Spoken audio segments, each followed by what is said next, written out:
Okay, so I just filmed and then deleted an entire favorites video, which is what this video is going to be. It's going to be my 2018 favorites. Here's how it's going to go. After making several mistakes filming, I'm going to just open up my favorites folder on Goodreads, read every one that I bookmarked, and then talk about maybe 5 or 6, because that will make this not an hour-long video.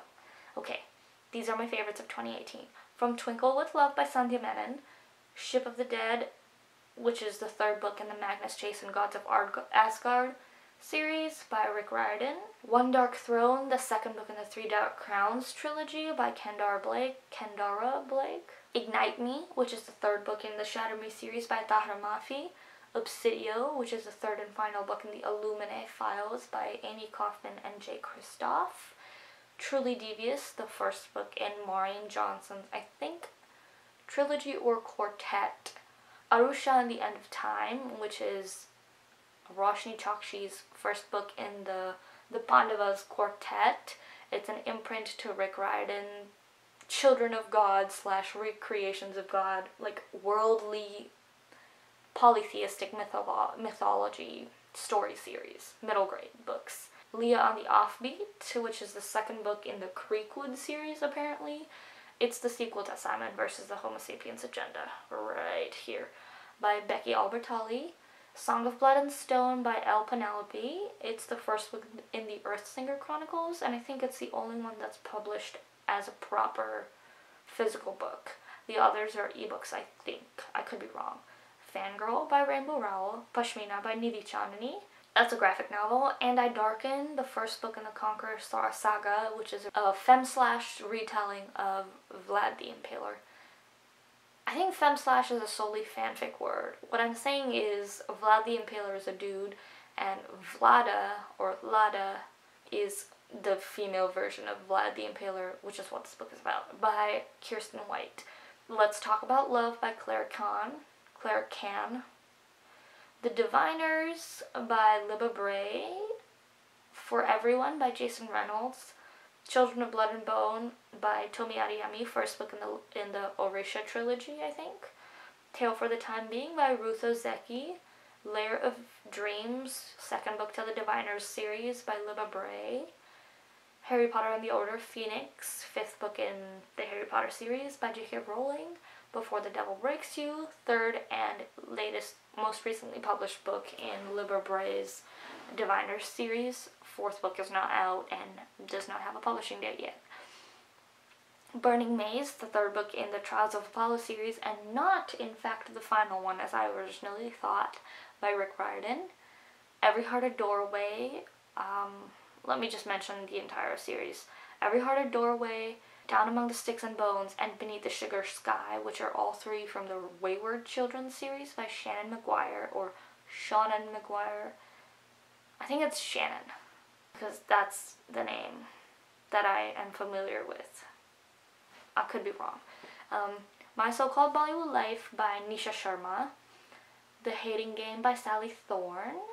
Lady's Guide to Petticoats and Piracy, which is the 2nd book in the Montague siblings. I don't know if it's just a duology or if there's more books coming out, but it's the 2nd book by Mackenzie Lee in that same story.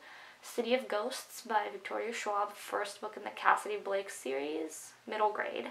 Lightning Thief, this was a reread by Rick Riordan, 1st in the Percy Jackson and the Olympians. Uprooted by Naomi Novak. Seven Husbands of Evelyn Hugo by Taylor Jenkins Reid. Pride by A.B. Zaboy. A Very Large Expanse of Sea by Tahar Mafi. Josh and Hazel's Guide to Not Dating by Christina Lauren.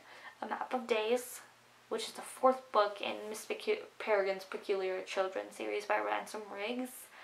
And Queen of Air and Darkness by Cassandra Clare, 3rd book in the Dark Artifices series. I think it's the 1, 2, 3, 4, 5, 6, 7, 8, 9, 10, 11, 12, 13, 14th book in the Shadowhunter Chronicles. Couple of standout books. I will say, first and foremost, Josh and Hazel's Guide to Not Dating is perhaps, without question, my favorite book this year. I have read it 3 times just this year. Twice within the same week. Twice within the same week, so that should tell you exactly how much I love that.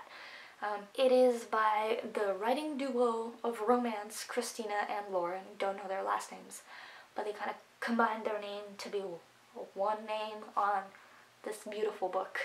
And they're notorious for writing some fantastic romances. Josh and Hazel's Guide to Not Dating is the second of their books that I've read. It follows 2 characters, Hazel, who is a 3rd grade teacher. I'm a 3rd grade teacher. Oh, but she's a 3rd grade teacher, and she's like kooky, like she, according to herself and a lot of other readers, legitimately weird. I don't think she's weird. I just think she's impulsive. That doesn't make her weird. She considers herself too weird to be dateable. And Josh M, who turns out, she finds out very early on in the book, but it comes as a shock to her, that he's her best friend's brother. She's known him in college and has had some weird encounters with him to where she knows that he doesn't like her like that. And so they build this friendship because he knows what she's like, and she just needs someone who's stable around her. And so they become best friends, and they start this thing where they set up dates for each other because they're both alone and I guess need to get around. And then blah blah blah, one thing leads to another. It's a romance book, you know what happens. It's fucking wholesome, okay? I have never seen 2 people who, without a doubt, from their first interaction, are destined to be married. Like without working out any weird, like, lack of communication issues. They're perfectly matched for each other. Their conversations melt my soul. Their interactions as friends and as, like, more than friends are just, they care for each other so much.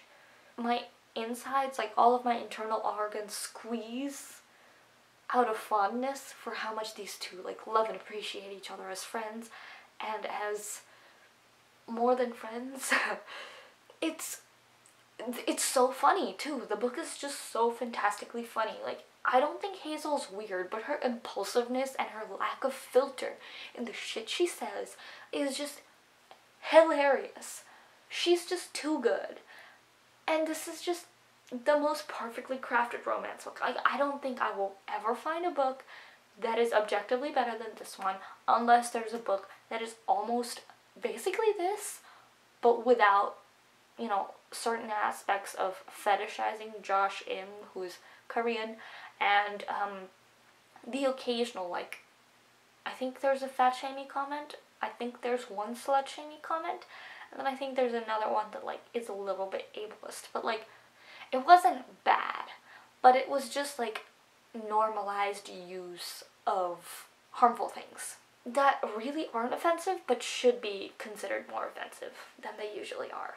Okay, those are my only problems with this book, but, like, top book, nothing's gonna take its place. 7 Husbands of Evelyn Hugo. Now the rest of these books, I'm not gonna say in any particular order of liking, but I just saw 7 Husbands of Evelyn Hugo, and I need to talk about it now. It follows, it's like a biography combined with the author's experience of writing this biography. Taylor Jenkins Reid is not the narrator. She writes as the author of the biography being written for Evelyn Hugo, who is this bombshell old Hollywood superstar. She's mysterious, she's had 7 husbands, and her life is of interest to everyone. I think it's actually based off of a real actress, but I forget who, and I'm unbothered in terms of looking it up. I will say, because I believe sexuality should never be a spoiler, I will say Evelyn Hugo is bisexual. The who's, the what's, and the why's of it you can read to find out, because it's much more interesting. This book felt so real. Like, it felt like I was reading about a real actress's life, and that's something I very rarely get to say about books. It made me want to look up photos of her. It made me want to look up articles about her But then every time I stopped the audiobook or paused reading, like, it hit me, right, she's not real. She's fictional. And that's so rare. And I felt for all the characters, the people, the narrator, the author, and Evelyn Hugo herself. Like, I felt for them. There were instances in the book where, like, I had to hard stop and put down the book. And I'd just start sobbing at, like, the harsh things that were happening, or anticipating really difficult moments in the book, and, like, those got me so emotional. And wow, didn't think that would happen to me for a pseudo-fictional, like, biographical book. It broke me. This book actually probably broke me. Tale for the Time Being by Ruth Ozeki. Now, I can't really explain much about this book because I think explaining it kind of ruins it. So it's following two characters. Now, who is a 16-year-old girl in Japan, and Ruth, who is a 30/40-something, what does she do? Novelist living on an island off the Pacific coast, I think. And she discovers Nao's lunchbox that has her diary in it, and she's reading about this 16-year-old girl's life, and is, like, sucked into what happens to this poor girl suffering in high school, and suffering because of issues happening in her family. Like, the book kind of focuses on this, how time is really insubstantial when you think, like, when you really think about it. Time really is not a tangible thing, and therefore isn't really a linear concept. And, like, things start to, like, you don't know if these are happening simultaneously, and so there's a weird magical realism element to it, or if they're, like, past and present, and Ruth is just, like, super sucked into what's going on with Nao's life. It's a trippy book, and even I can't really tell you how much of this book I processed. It's one of the few books that I've read that are, like, adult content, that are adult books that are difficult to process, because it's talking about some really psychologically trippy things. So it needs a reread, but it was so good. Children of Blood and Bone by Tomi Adeyemi. Fantasy, set in, like, a Nigerian... I could be wrong. Is it inspired by Nigerian gods? I think maybe, but that assumption could definitely be very racist. By one of the several cultural African gods. It's inspired by those, and it's a magical world where the darker skinned magical folk of this land called the Magi are being persecuted by the slightly lighter skinned nobility of the land. So Zaylee is our main character. She is a Magi. Her mother has passed away and is fighting for her survival in this country where people with magic are being persecuted and caught and killed for no reason. Sounds familiar? Huh. Wonder what that's about. We also follow the princess of the king who's going around killing magic people, the Magi, and then we also follow the prince. Stuff happens.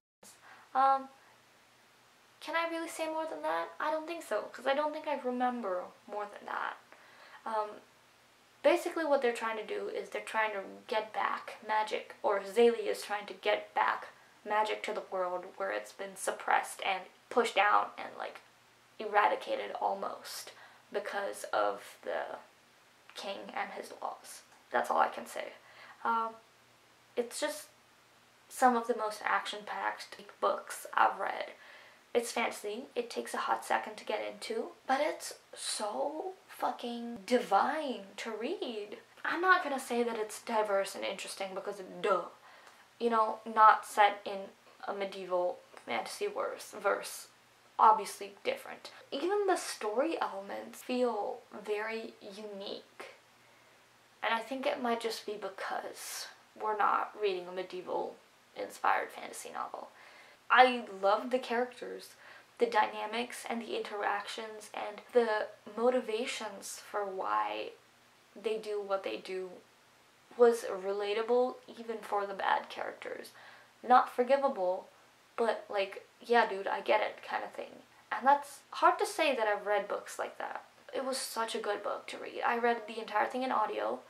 Fuck, fantastic. Like, the audiobook was just something else. The narrator, singular narrator.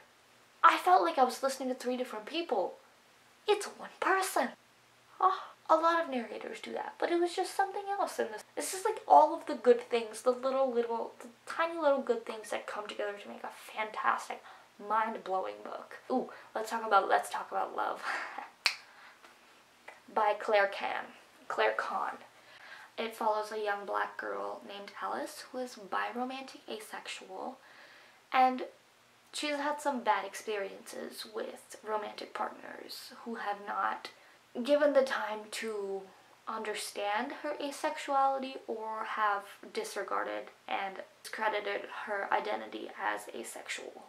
So she's kind of sworn off dating because, people don't really care to understand. But then she meets Takumi at her job at the library, who is all kinds of everything that hits her, romantic titillating scale. She can't help it, but she does fall for him. And it's just kind of the two of them flirting and the two of them interacting and then building a friendship and a relationship. And it's such a perfect book. I mean, it's a debut book, and there's a couple of issues with the writing style and the way, like the use of parentheticals.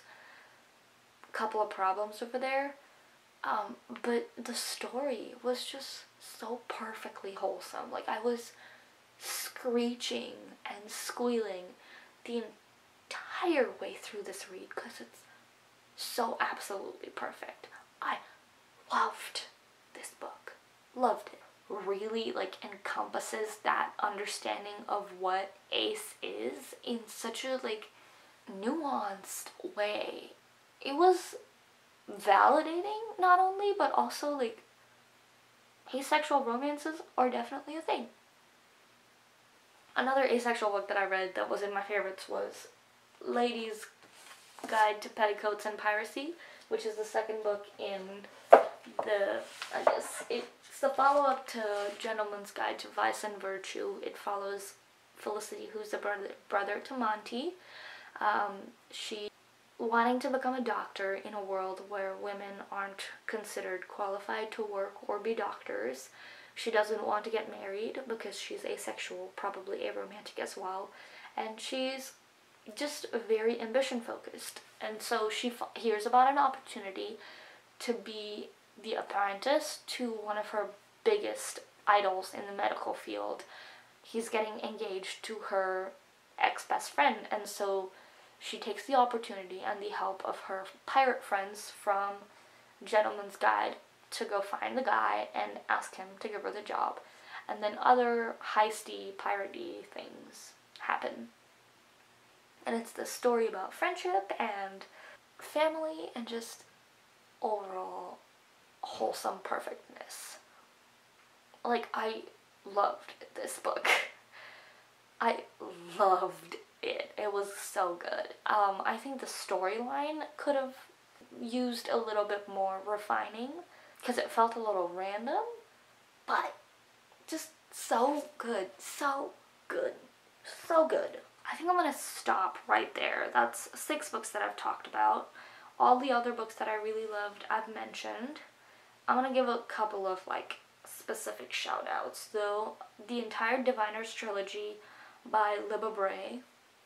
Paranormal fantasy, set in the 20s. People keep saying that it's really diverse. 3 characters out of, a total of 8 being not straight and not white doesn't really count as diverse to me. It's 3 characters out of a lot more who could have been involved. Great book. Storyline, engaging. Detailing and world building, incredibly realistic. I was scared at times. Truly Devious by Maureen Johnson. This kind of brought me back to how much I love reading mysteries. It's a young adult, like, cozy mystery, murder mystery book, following a girl who goes to a boarding school that only accepts very talented individuals who want to study in high school on a focused subject of their deepest interests, and it gives a full ride to these kids who attend. And Stevie, who's our main character, I think she is on the spectrum of autism. I can't really say, it's not really spoken about, but she seems like she's on the spectrum, and she's a big fan of solving true crime. And so her goal, her focus, is to try and solve the murder that happened at the school that she's studying at. It's phenomenal. I've loved cozy mysteries, middle grade mysteries, and this just kind of reminded me why I read books like that, why I used to love books like that. So I'm so excited for the second book to come out in January. I'm just so excited for it, and I can't wait. I actually have 35 seconds to finish up, so I'm going to talk fast. That is all for this video. I really hope I edit this and upload this in time, like sometime in January. Thank you for those 55 subscribers who didn't immediately unsubscribe from my channel, because I haven't uploaded in a whole whopping 6 months.